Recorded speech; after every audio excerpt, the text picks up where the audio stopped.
Hello suppliers! In this module, we will be discussing how to properly report GHG targets. Before we dive into how to report targets, let's take a closer look at the anatomy of a target. On the slide, we have an example of a potential GHG reduction target for Company X. Company X commits to reduce absolute Scope 1 and 2 GHG emissions 50% by 2030 from a 2019 base year. In this example, the type of target is absolute. The level of ambition or target coverage is Scope 1 and 2 emissions. The level of ambition or reduction is 50%. The target year is the year to achieve the reduction, which is 2030 in this example, and 2019 is the base year or the reference point in the past with which current emissions can be compared. There are two main types of GHG reduction targets: absolute and intensity targets. Absolute targets reduce emissions by an absolute amount of CO2e or a set amount. For organizations that set absolute targets, regardless of growth or changes to a company, the emissions reduction stays consistent. On the other hand, intensity targets are targets that are normalized by a metric. For instance, a company may set a reduction based on an output like the number of full-time workers, revenue, etc.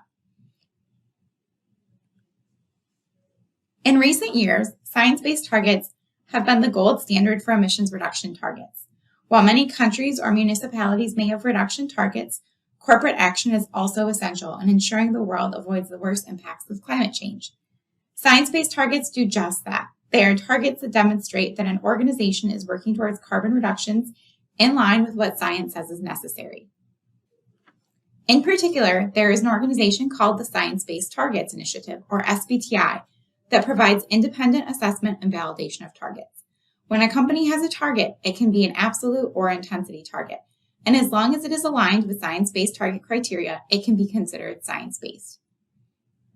However, in order to have an approval from SBTI, an organization has to commit to SBTI and go through the process of approval before they can confirm they have an approved science-based target. As you work through the questionnaire, there's a subset of target questions. Let's quickly review these together. Does your organization have an active emissions target?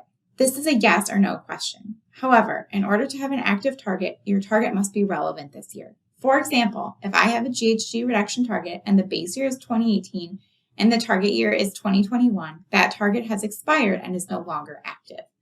Alternatively, a GHG reduction target with a base year of 2018 and a target year of 2024 is an active emissions target. If your organization does not have an active target, the following questions will not generate.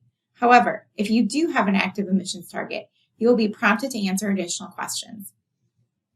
So the next question, if you have a target, is what type of reduction target does your organization have? You can select absolute, intensity, or both. You will then provide information on the target coverage, which will tell Oshkosh if your targets include Scope 1, Scope 1 and 2, Scope 3, etc. Next, you will provide your target reduction from base year. This will be an overall percent reduction. Then you will provide your base year emissions. This will be reported in metric tons CO2e, and these emissions are the reference point in the past with which current emissions are compared to measure progress. The next question is if your reported target is approved by the Science-Based Target Initiative. For this question, remember that your organization would have had to go through the approval process with SBTI to select yes. However, if your target is aligned with science-based criteria, then you may select no, but our target is aligned with science. If none of these are applicable, then you can select no. Then you will be asked if you have another GHG reduction target or climate-related target. This could be a renewable energy target, energy productivity target, low-carbon vehicle target, etc. If you have an additional target, you will be prompted to provide additional details. Lastly, you will be asked by what percent do you plan to reduce your absolute Scope 1 and 2 CO2e emissions between now and 2050. That concludes this module. Thanks for watching.